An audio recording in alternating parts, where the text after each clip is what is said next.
আজকের পর থেকে আপনার থানায় কোনো ধরনের দালাল থাকবে না।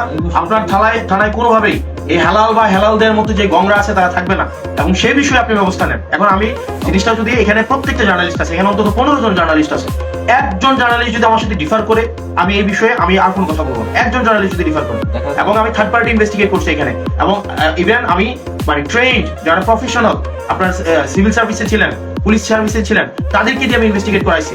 আমি আপনাকে অনেক কিছুই আমার এই দিনটার জন্য আমি অপেক্ষা করছি যে একটা লিগ্যাল জায়গা থেকে আমি এটাকে প্রসিড করবো।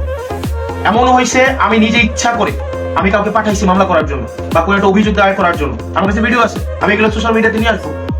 আমি ইচ্ছা করে পাঠাইছি একদম স্ক্রিপ্টেড যে আপনি থানায় যান, একটা অভিযোগ নিয়ে যান, দেখেন প্রসিডিংসটা দেখেন আপনি। এবং এখানে হেলাল ছাড়া এখানে কোনো থানায় কথাই চলে না। আপনি আপনার জায়গা থেকে যেভাবে দেখতেছেন, থানার ভিতর থেকে আপনি দেখতেছেন, এটা আমি দেখতেছি সাধারণ মানুষের জায়গা থেকে। সেই জায়গা থেকে এটা আপনি আজকের পর থেকে এই মুহূর্ত থেকে থানার মধ্যে কোনো দালাল থাকতে পারবে না। এবং আপনার সেকেন্ড অফিসার যিনি আছেন ওনাকে সাথে নিয়ে বসেন। উনি যদি দেবিদ্বার চাকরি করতে চায় তাহলে ওনাকে সরকার যে বেতন দেয়, সম্মানটা আপনাদেরকে দেয়, আমরা যে সম্মানটা আপনাকে দেই সেটা নিয়ে ওনাকে চাকরি করতে হবে। এবং এসআই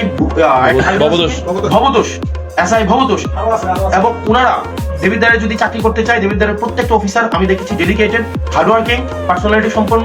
এখানে কিছু আপনাদের মানে ওই অফিসারদের মধ্যে কিছু অফিসার আছে যারা হচ্ছে মোরাল ডিগনিটি নাই, মোরালি কম্প্রোমাইজড।